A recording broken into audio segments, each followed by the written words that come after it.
The New York Post editorial that we were talking about earlier is interesting because that is the working class populist voice of Trumpism. Yeah. And to say that January 6th is his eternal shame is a pretty damning statement. Take that and couple it with something that I don't think a lot of people have picked up on, which is that other parts of Fox News, beyond Hannity and Tucker and Laura Ingraham, have started to question Trump. They have criticized him or at least said that the January 6th committee hearings revealed damning things about his character. They've made him look horrible. And today, Trump lashed out at Fox for pointing out on Fox and Friends, one of the hosts pointed out, that Trump's numbers in the polls have been sagging. He went through the roof and attacked them, said that they had gone to the dark side. Something's going on there. There is a shifting in this narrative, a realization that he's vulnerable, that the revelations that we've seen over the past 6 weeks from the January 6th committee are just so beyond the pale that you have to acknowledge them, and you have to acknowledge Trump's role in helping incite this horrific event. So what's going on here? What's going on, you may be asking? I'll tell you what's going on. The ship is on its way. The ship is on its way down. The ship is sinking. And anytime that occurs, boy, you'll see the rats jumping off. That's what's happening.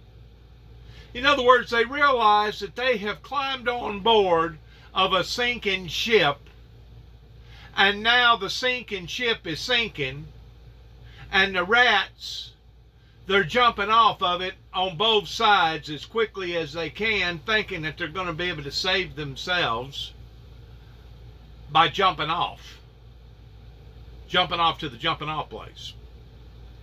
And what Mr. Biden is fixing to say here, because I've already watched part of this, is absolutely 100% true. Listen to it, please. So I'm not saying I think that the rug's about to be pulled out from under him, but it's interesting that you're seeing some subtle cracks appear there. Part of it is to bang my head on this table, but I've actually done that in covering Trump for 4 years, and I know it hurts. A subtle crack seems like woefully insufficient when Trump's centrality to the deadly coup is thrust upon the public. I do want to show you, David Jelly, President Biden's comments, again, bringing it back to what amount to sort of the first victims of the physical violence that Trump incited on January 6th. Here's President Biden. Then on January 6th, we relied on law enforcement to save our democracy. For 3 hours, the defeated former president of the United States watched it all happen as he sat in the comfort of the private dining room next to the Oval Office. While he was doing that, brave law enforcement officer subject to the medieval hell for 3 hours, dripping in blood, surrounded by carnage, face to face with crazed mob that believed the lies of the defeated president. The police were heroes that day. Donald Trump lacked the courage to act. The brave women and men in blue all across this nation should never forget that. You can't be pro-insurrection and pro-cop. You can't be pro-insurrection and pro-democracy. You can't be pro-insurrection and pro-American.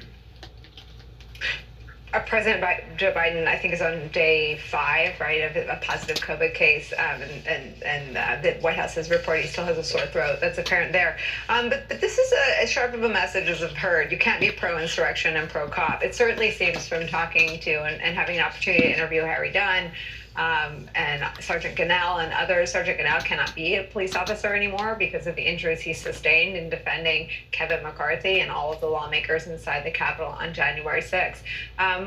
Do you think this is a case that should be taken to the country in the midterm campaigns this year, David Jelly?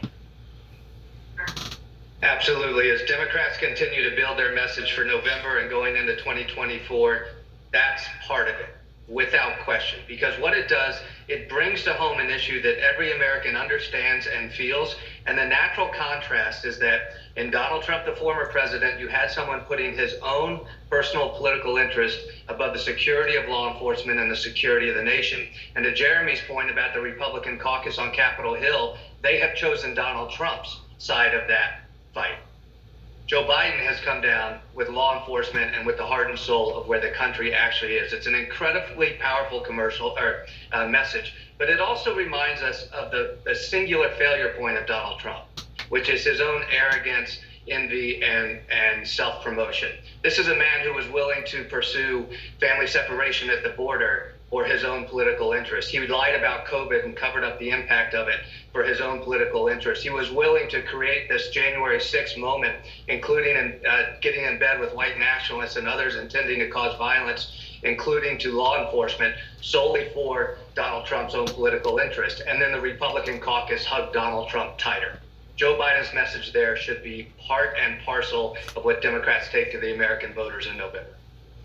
In addition to all them so-called love letters that he was sending back and forth to Kim Jong-un over in North Korea, that basically kept telling America that they have a Christmas present for us that's coming down the pike, that had brought so much fear and intimidation into the people's lives over in Hawaii. They was actually looking for some sort of a ballistic, possibly a nuclear missile at any given time of an attack. And instead of it being a missile attack, it was a COVID attack. It was a pandemic attack. And I still say to this day that China could have possibly been set up by North Korea deliberately taking that bio lab and using it, weaponizing it, or using it for their own purposes by dropping off that exposed harsh chemical that has turned into a lethal disease that has killed well over 1 million people since the event, not counting how that it's turned everything upside down, and not counting how that it has caused dilapidations in people's progress, not counting in what that all the aggravation and the death and the destruction that it's caused. I mean, whenever you have basically this much open corruption, you have basically a cesspool. And when you have a cesspool, then you have a calamity. And if you get to looking at what took place either right before or during World War I that led into World War II, it was basically the same thing, beginning with the Spanish flu, and then the collapse of Wall Street, and then the Great Depression. And it looks like we're taking the exact same steps again of what our ancestors took, that inevitably will lead to the destruction of so many hundreds, if not millions, of people's lives here in America, and not counting what it's end up going to do worldwide, to where if they would have just done the right thing going back 30 plus years ago, even before the Democrat election got stolen from Al Gore, that was preconceiving of the areas of where we are right now pertaining to global warming, that we need to start preparing for those things. That's the whole primary purpose for us putting people in charge of our lives and paying them the salaries that we pay them, that are considered to be the experts. And I've been told this by many times, and I am being more and more led to convince of believing it, that any president, no matter Republican or Democrat, is only as good as the cabinet members that he or she relates to around in their administration. And of course, whenever you have somebody that is so hard-headed like Donald Trump, that wasn't willing to listen to good, sound advice coming from his cabinet members that supposedly had already done thorough investigations and knowed a whole lot more about the subject matters than what he knew. Whenever you have somebody that's blurting out the stuff like Donald Trump was blurting off and doing some of the things like Donald Trump was doing, and basically, I guess you'd call it blackmailing the president of Ukraine by telling him that if you do this, this, and this, we'll do that. Indicating that if you don't do this, this, and this, we're not going to do that.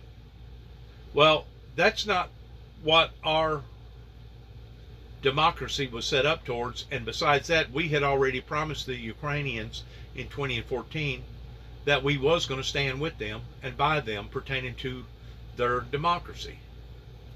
And Donald Trump basically went in there and made a mockery of that. And of course, Congress, they supposedly impeached him or whatever, but then as soon as they would vote that out on the floor, then Donald Trump would stand up and say, well, I've been liberated,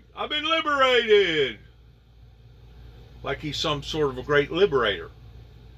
And of course, we can see where basically poisonous Putin, done the exact same thing whenever he attacked over there in Ukrainians. His first legenda was, I'm the great liberator.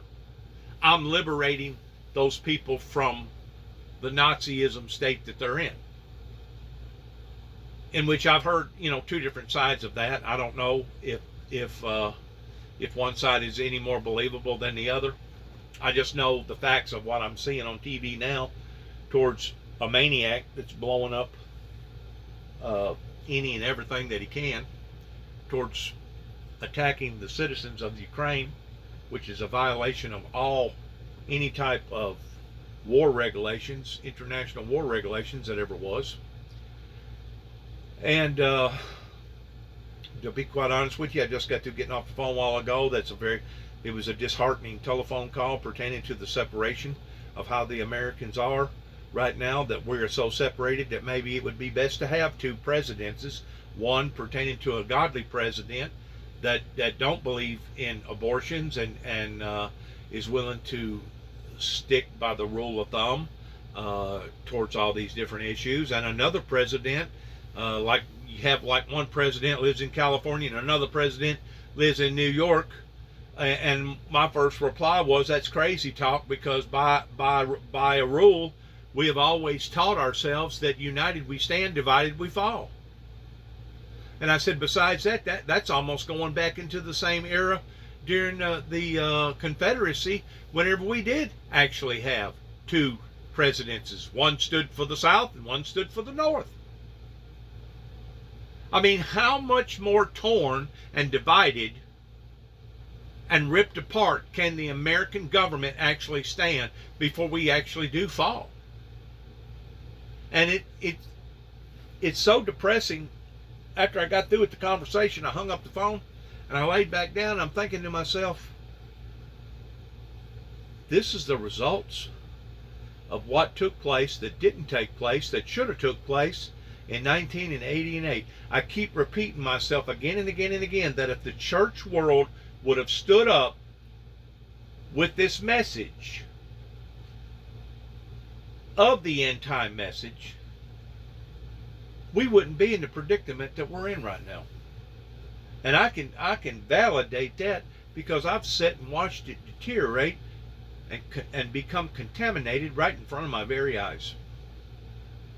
And to think that it's going to take this before the open population, especially the Christian population, is finally going to admit that this message, that this man that's talking to you right now and behind the camera, that this message that this man projected and started out with 30 plus years ago is and was an authentic, godly message, and it was the failure of the people towards the ministry and not the ministry towards the people that has put us where we are right now. But to hear somebody on the phone talking about how that they felt like that it would be appropriate if we had all godly people on one side of the nation and all ungodly people on the other side of the nation pertaining to liberals being on one side and conservatives on the other. It just, I don't know, something about that just absolutely got to me whenever I told that individual, I said, you know what, this is crazy talk. You guys have been entirely too long in the sun. I said, I'm going to get off of here. And I hung up because I couldn't take it no more. And I still can't take it no more because it is having an emotional bearing on a great deal of people in this country. It is having a great deal of stress pertaining to our young children, of our future, pertaining to the way that they're handling themselves. It's basically the pillars of our society that's basically being broken down piece by piece right in front of our very eyes. And it's it's extraordinarily sad as far as I'm concerned. It's very, very sad. It's extremely, extraordinarily, outstandingly, in a bad way, sad. The added benefit of being true at every intersection. I think 12 House Republicans voted against medals for the Capitol Police officers who protected them. Jeremy Peters, incredible reporting. Thank you so much for joining us to talk about it. Amanda Carpenter, incredible column that we got to talk to you about. Thank you for spending some time with us today.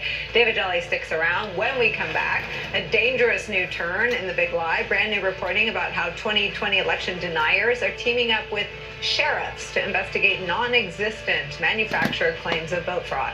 That new reporting is next. Plus, why Beto O'Rourke is game. And you know, if you get to looking at the reality of all this, how the pot's been stirred, you have to go back to the original origin pertaining to the internet and social media platforms, etc., that has put so much emphasis on so much different stuff that, as far as I'm concerned, has been nothing but a discursion.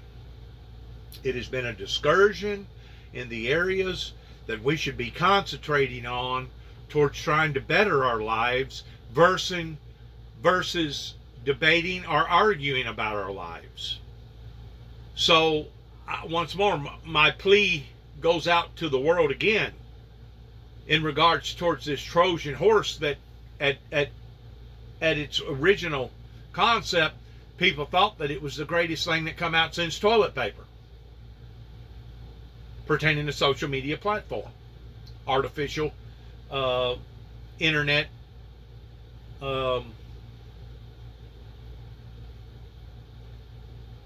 devices towards people now having this much information right in front of their very eyes.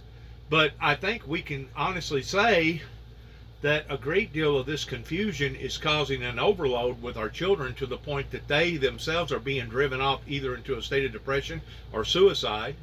And it's not only affecting the children, but it's also affecting the adults towards trying to cram entirely too much information at one time basically in their laps.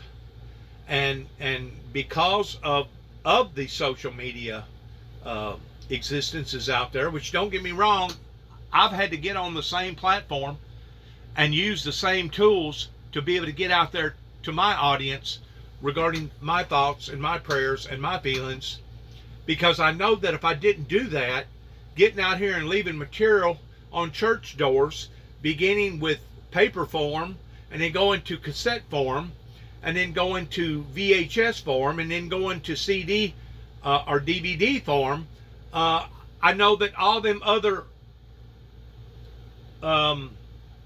tactics that I'd used in the past 30 plus years wasn't effective then. And I know good and well if it wasn't effective then towards me going door to door, it ain't going to be effective now. Because people listened to my message, they deciphered it, they debated it amongst them and their deacon board or their churches, and they listened to it. A lot of them did, some of them didn't, but those that did realized that the interpretations that God had given me to give to the people in regards towards end-time biblical Bible prophecies is and was and still is on target. Bullseye. Now, I can't help it that God has given me the ability to interpret the scriptures the way that God has given me the ability to interpret those scriptures. I have done my part. I have put my message out there, and obviously because people didn't like the messenger or didn't like the message, or maybe both, they chose not to want to support this ministry. In the meantime, I sat back and I listened to conversations, and I watched my own country and the planet basically dissolving right in front of my very eyes towards the very things that I thought would or could never, ever, ever happening, now are happening. That is causing calamity after calamity, commotion after commotion, that are causing more ripples and rumbles and commotions going on, arguing, debating, fighting, fist fighting, gun violence, suicides. It's overwhelming. And the only thing that I can do is sit back and watch this slow motion train wreck right in front of my very eyes. In the meantime, people like me and Al Gore and others keep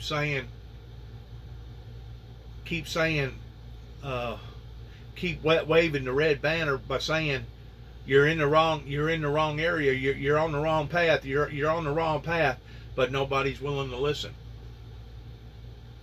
So it's all leading into that final analogy towards God the Father throwing us off into great tribulation, just as he has told the churches not only then, but as he's telling the churches now, that he will throw us off into great tribulation except we turn and return back to the altars and return back to the way that we're supposed to be, pertaining to honesty and integrity and doing things the proper and right way.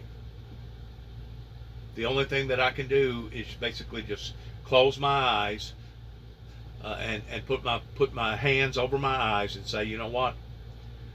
I know it's coming. I see it coming.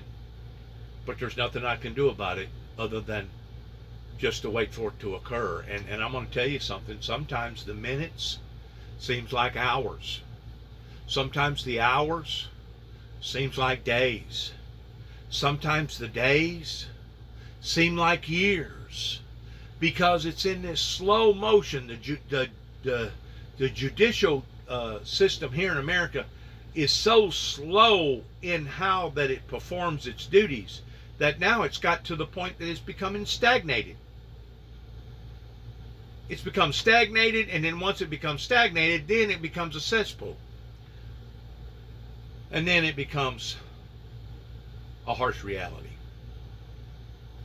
Good luck to all of us as we end this program again on the Windmill Ministries social media platform here at 291 Thompson Road, Sharon, Tennessee, zip code 38255. We want to say thank you for your prayers. Thank you for your opportunity of letting us speak and using the privileges of your time. Thank you for your patience, and good luck to each and every one of us as we go forward. God bless America. God bless our American troops. And the best that any of us can hope for is that one day there will be a peace and utopia, not just only in our minds, but also in our hearts. God bless. Shalom.